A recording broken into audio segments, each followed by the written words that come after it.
Hello and welcome. We got a special edition of the Jay and Dre Show this week. We gonna be doing an interview with one of my good friends, Senor Michael Petty. Good evening. Tell the people a little bit about yourself, man. Senor Michael Petty, here in Augusta, Georgia, originally from Louisville, Kentucky, but I've been down here for quite some time, and I'm here to be an internet celebrity for a little bit. You went to school at Tuskegee, right? Absolutely. Tuskegee University. Shout out to Gamma Phi out there. So, yep, that's where I was educated. That's where I kind of cut my teeth politically. And as far as my opinion and my view of the world, a lot of it was shaped by my alma mater. So, I have a very interesting view set of the world, but a lot of it comes from what we were exposed to as far as the people and what I was exposed to as an individual there. Okay.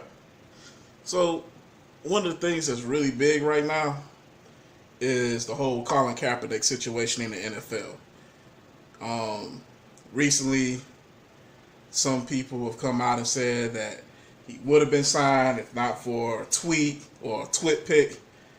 And, you know, either way how you fall on it, the whole situation does seem kind of at least in my opinion, to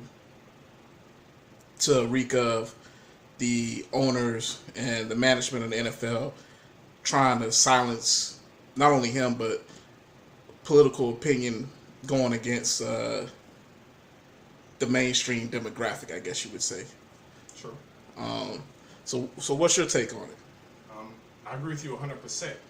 Colin Kaepernick is hands down one of the top tier quarterbacks in the league. No one's saying he's an elite player. Like, no one's ever going to compare him to a Peyton Manning or a Tom Brady of sorts.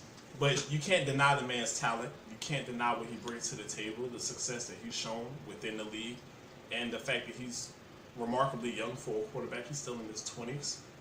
Hasn't suffered any really huge major injuries, and he's not on any active roster. And there's no coincidence that he was pushed out of San Fran for absolutely nothing at all other than speaking his political views in a non-violent, non-confrontational manner. And I really feel like it's a bit disgusting in a sense, and that's one of the reasons why I'm boycotting the NFL this season. And it's terrible, to say the least, that we even have to have this conversation with someone who's obviously talented. And when you play for a league that prides itself on performance and professionalism, and for them to skew everything that he's put on the table and his body of work thus far, it's really embarrassing, and it's one of the reasons why I refuse to support them until he's signed. Well, I've been thinking about this the last few days, and as you know, I've shared with you as well that I'm boycotting as well, even though I'm a 49ers fan. Do you think that perhaps it's best for his cause if he remains unsigned? Sadly, I do. I mean, honestly, that's the best thing, is for him to remain unsigned. At the end of the day, it's something I'm a firm advocate and believer of, and I've expressed to you countless times. The only two things that will really change things in this country: the loss of American life and blood and the loss of revenue. One or the other. Without those changes, nothing else happens.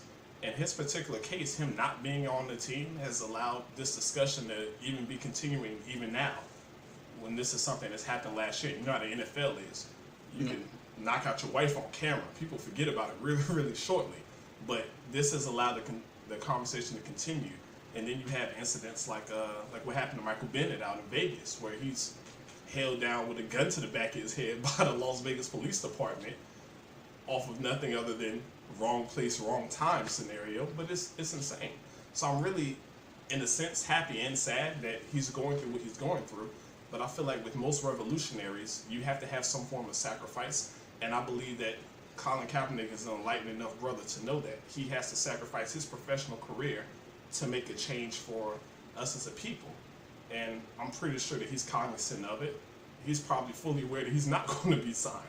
I'm sure he's 100% aware of that, but he feels that he's bigger and the cause is bigger than him having a job. And I commend him for it, honestly, I do. Nah, definitely. He's one of the few people, whether you're critical of him or you agree with or you don't, he's put his money where his mouth is.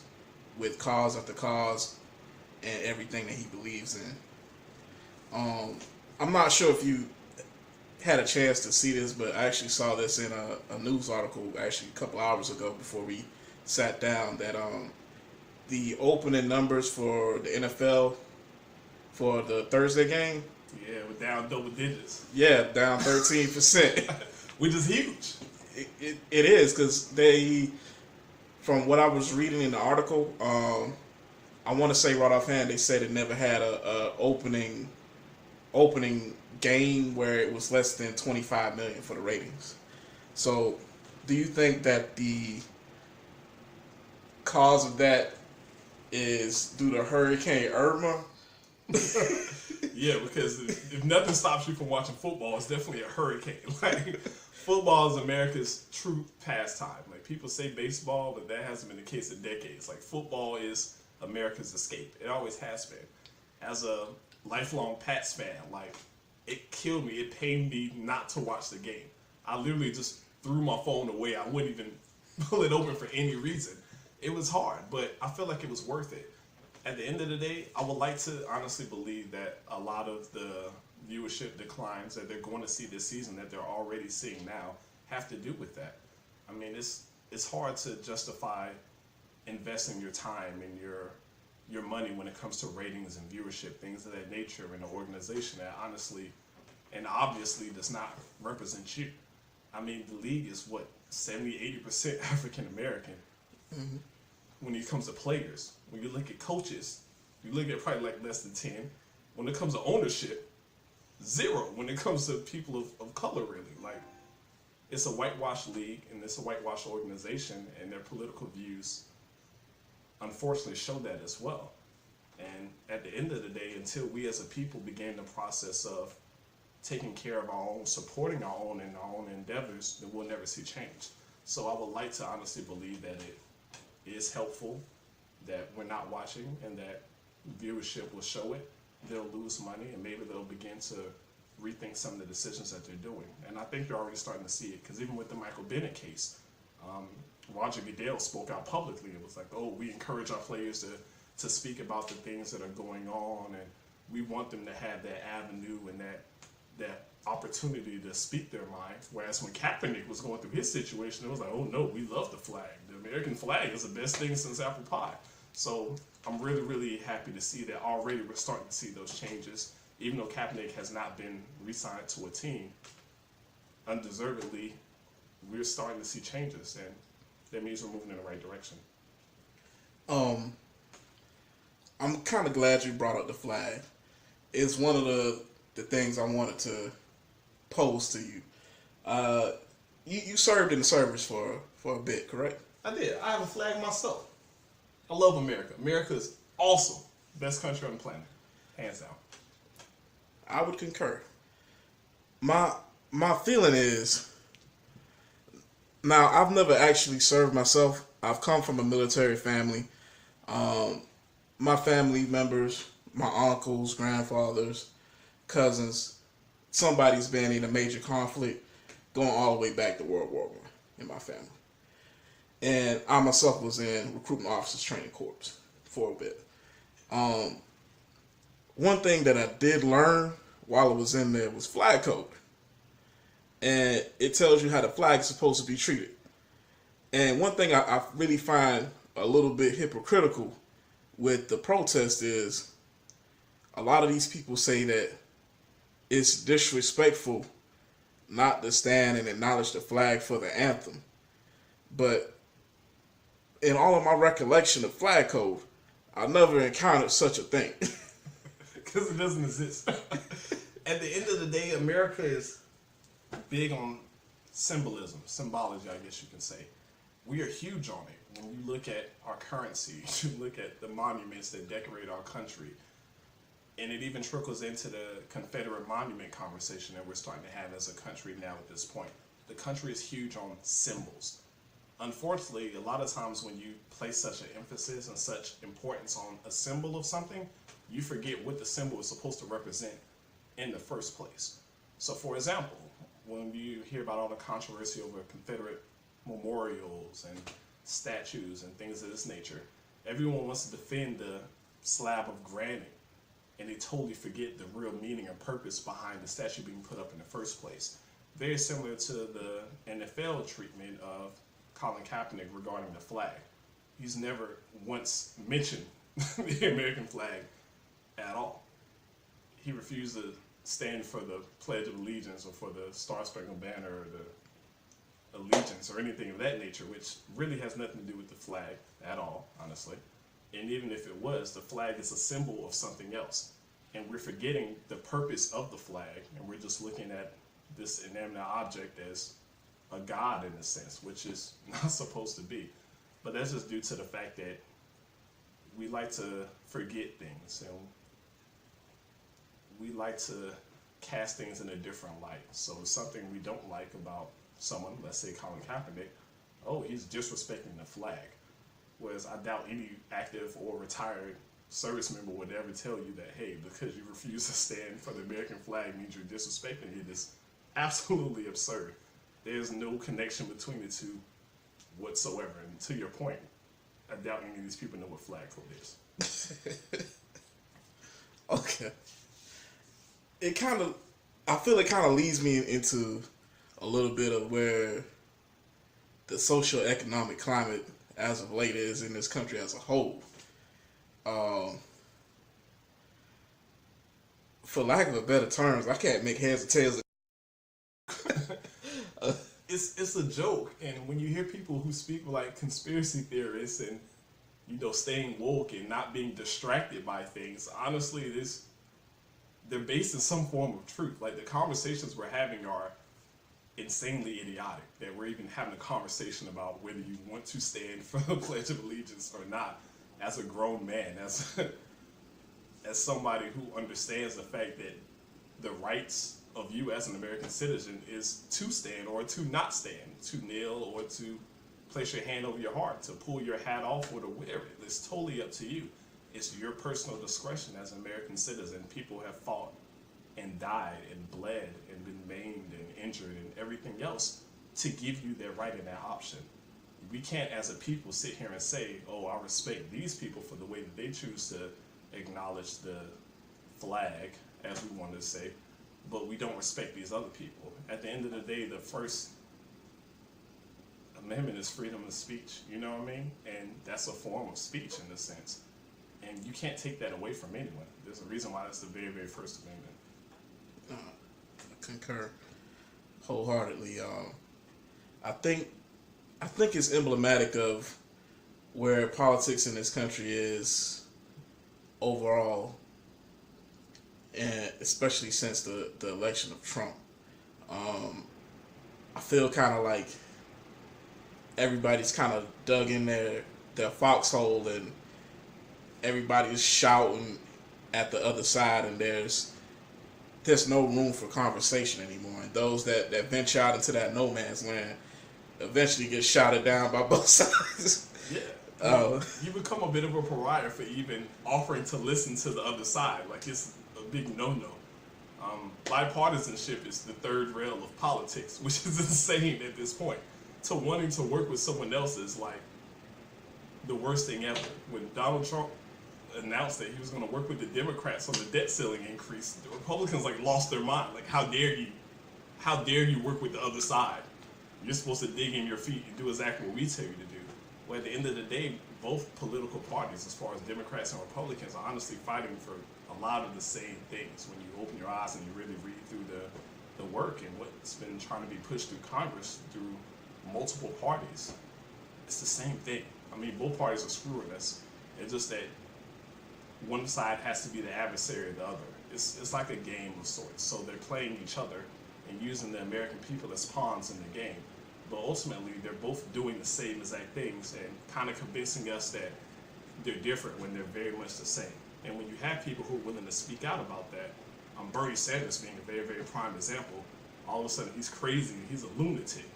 So when he says things like, hey, we should have single-payer tax, we should have single-payer insurance through the government, oh, you're a crazy person, that could never happen. But that's happening in so many other developed countries that for it not to be happening here in America is insane. And the only reason it's not happening is because the other side doesn't want it to. And it's just one small example of how our country is being kind of ran into the ground by this whole Democrat-Republican thing. Ultimately, you're disagreeing with people who have the same views as you, which is absurd.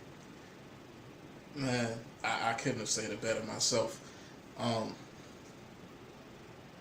Where do you think the country will be in 4 years?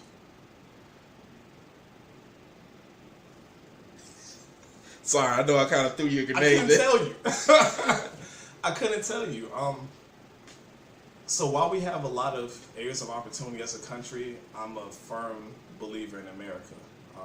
Only in America can we even have these conversations that we're having now. There are a lot of countries where this would not even be able to occur. We wouldn't even have an avenue to speak our voices of dissent. You know what I mean? So even if my job says, hey, we don't like you speaking about this way and you're terminated, cool, I'm not imprisoned by it. You know, I'm not going to be murdered in the middle of the night, knock on wood. But with that being said, I love us as a country, and I feel like we can overcome a lot of things. I feel like we have overcome many things. It's just, we have to go through periods of instability and periods of insurrection of sorts to rise above. And it kind of happens every few generations where we have strife within the country and difficult times occur. And those difficult times often coincide with violence. They often coincide with riots, with rebellions, but ultimately we rise stronger from it, kind of like a phoenix of sorts. So I think the country will be fine. Not sure if I'll put it on a 4-year marker whether it will be fine or not. We may be in the same boat that we're in. But ultimately, I mean, America can do it. We have the best and the brightest people on the planet. If we can't do it, no one can. Amen to that one. I love America, by the way, people. I love America. Nah, that to me is what makes America exceptional. If anybody ever asks me, especially somebody that's foreign, I always tell them the beauty of America isn't that it's perfect, but that it has the ability to be so. Exactly. So I'm a bit more pessimistic in the short term. Let's hear it. No, I really feel that it's gonna eventually we will get there, but I really feel like, especially now, I kind of feel like we're in a space that we've never really been before. I feel like the vocal minority has the reins, and for whatever reason, everybody's complicit in their actions. And I feel like there's no moderating force. I feel like the Democrats are honestly in a position to get wiped out. They're very close on a state level for Republicans to be able to change the Constitution to whatever they want. Very. And it's the old adage: power corrupts absolutely, and absolute power corrupts. And the whole two-party duopoly, it depends on the other party being healthy and viable and having alternative ideas to attract people, and both parties are a moderating force to the other. And within the near future of American politics, I really can't see.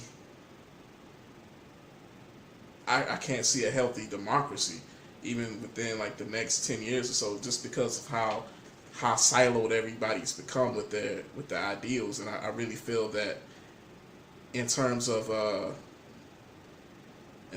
public policy and things like that, when you take into account that people are winning like 45% of the vote and getting like 60% of the seats, yeah, that lack of representation ultimately is gonna discourage more and more people, and you're gonna have it more and more in the hands of the few, and gonna have oligarchy in your hands rather than democracy, honestly. And yeah, sometimes those things are good problems to have. And it sounds really crazy to say, but the reason why is because we as the people have to understand that we're being under and misrepresented on massive levels. Because only at that point will we rise up. Only at that point will we step in and complete our civic duties as we're supposed to. So a prime example is the presidential election that just passed.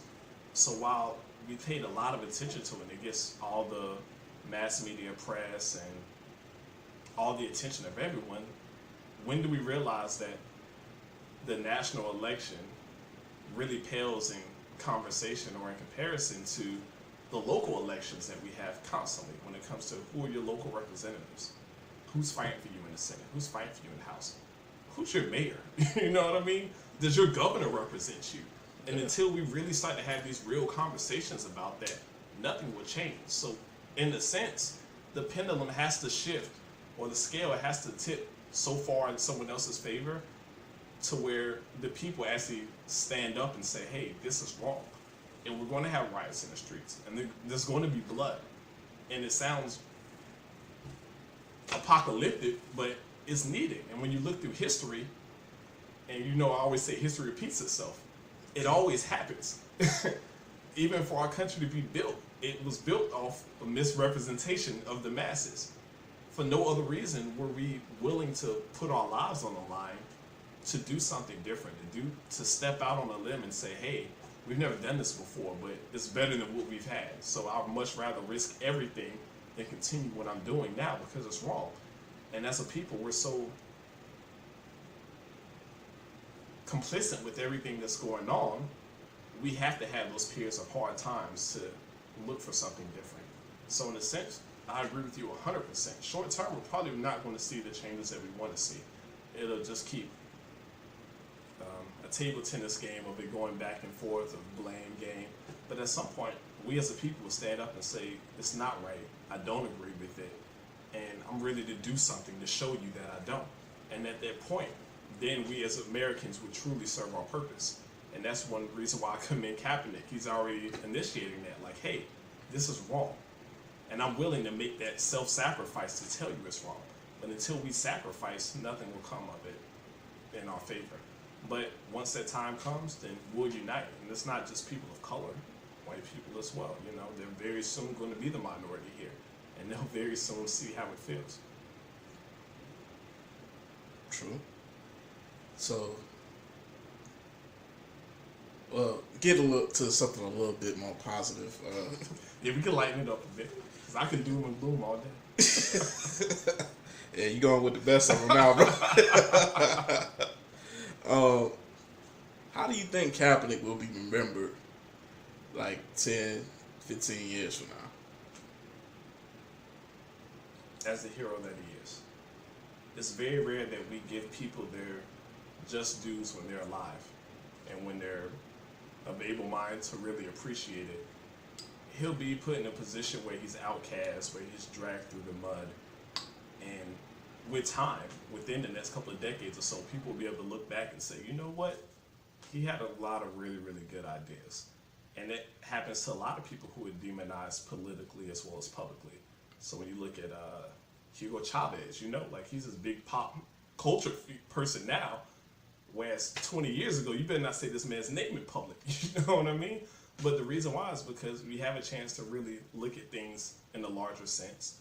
Other things come to light, and then you realize, hey, for the time that he was living in, he did the absolute best that he could.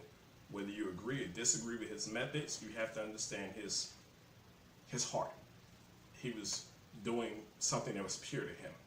Right, wrong, or indifferent, it was true to him. And I think a lot of people will appreciate that. Luckily, he's able to see some of the appreciation now in the form of the NFL viewers declining rapidly. And I hope he continues to have his just due while he's alive to appreciate it. But I feel like in the next couple of decades or so, we'll really look back and say, hey, this was a pivotal turning point. And he deserves that. Most definitely. It's one of the things that I feel happens with history is, for whatever reason, a lot of people don't get the significance of the moment at the moment. Yeah. And it's almost like with Dr. King. Almost to a point where it's a little bit laughable Because like if you ask somebody about him now, it's like, oh, we love him. It's like, nah. When he was alive, it's like, oh, you're in the investigation. You cheat on your wife. Yeah, like who? Well, I'm not gonna say who cares, but ultimately, you know, at the end of the day, in the larger scheme of things, your flaws pale in comparison to your accomplishments. And I feel like with Kaepernick, we'll see the same thing. But you're right. While you're alive, people only want to talk about the negatives about you. And historically, it's always true that figures become more and more popular and more accepted after the fact. Even on a presidential level, every president that we've had has become more popular after they've left office. You know, they leave office on the worst levels ever.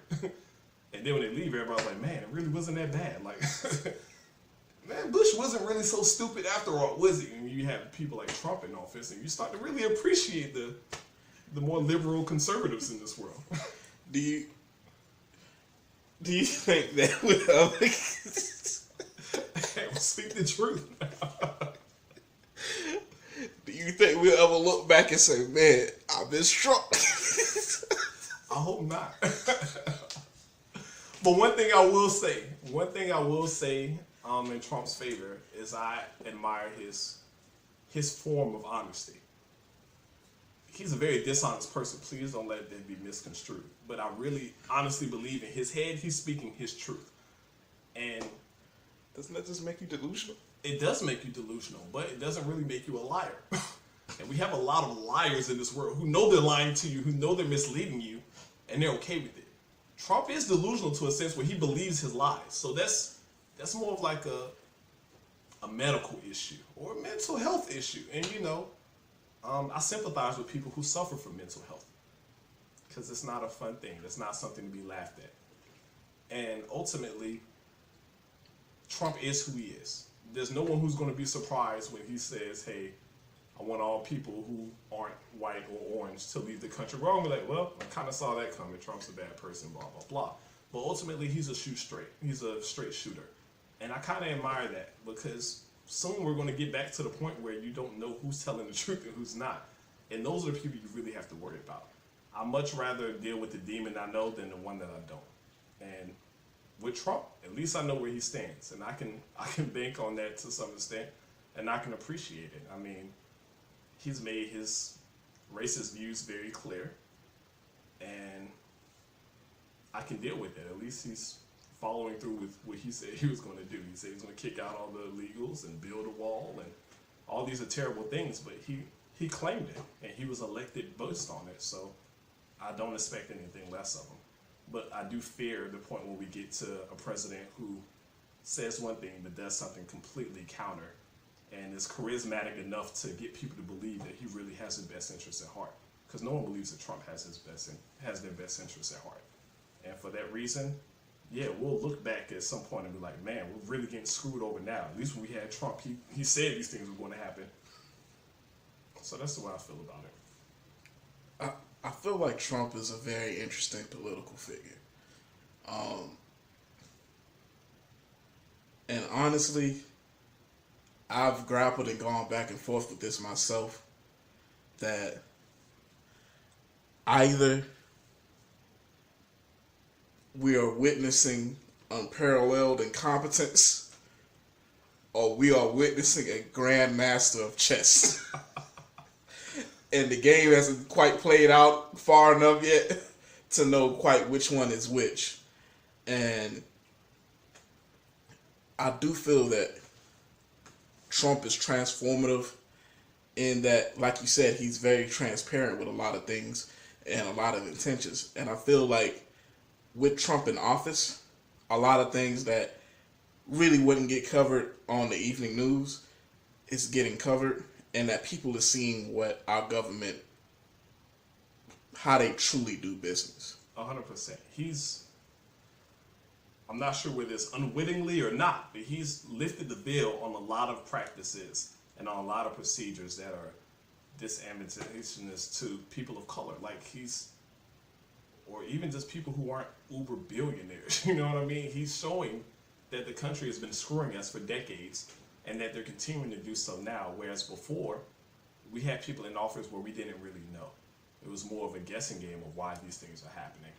And with Trump, you now know full and well why they're happening. And I kind of take a look at that and I see it as a blessing, because only with a Trump will we know. So if there was a Hillary Clinton in office, would she really have been that different from Trump? Outwardly, yes, she'd been a polar opposite. But behind the scenes, the deals that she would make with our people in Congress, with senators, with House members, and local elected politicians, will we be in a better place? I can't say that we would. And just from her history, for her own political history, that is, as well as that of her husband's, it's very apparent that the Clinton family does not have our best interests at heart. Haven't forever, like they never have. But we've given them a pass because they're very charismatic. They shuck and jive when we need them to. She can quote Beyonce. She'll go on the radio with Charlamagne the God, and she'll say all kind of dumb, foolish things. She'll nay and whip and everything. Talk about that hot sauce. I'm telling you, hot sauce and the hearse. She'll do all these things while screwing you on the back end. So while Bill Clinton, her husband, was mass incarcerating black people at record astronomical numbers, he's being initiated as a honorary member of Phi Beta Sigma. You know what I mean? Like you can't erase these things. So when I see a Trump, I could be happy with a Trump because at least we all know like what's coming. But with someone like a Clinton in office, would you really see it coming? No, you wouldn't really notice it until afterwards. And after it's happened, it's almost too late. So in a sense, I'm kind of happy he's in office, and I hope that more exposures occur due to him being in office. Because once your eyes are open and you're woke, so to speak, it's hard to go back to sleep. No, I would agree. One thing I'd like to pose to you as a question. I recently saw one of D.L. Hughley's interviews, and one thing that he says is unfair to criticize Hillary on is Bill Clinton's record while he was in the White House. Okay.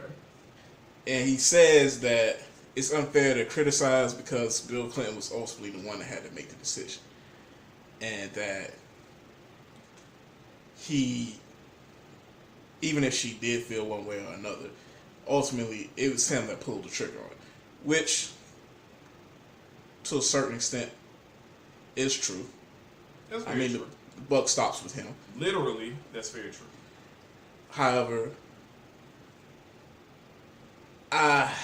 knowing what her role was in the White House and the fact that she was, in essence, his top aide, I still think that a lot of the policy that came out of that administration can at least in part be traced back to her and even some of her opinions that she expressed as a senator and later on or earlier in her political career.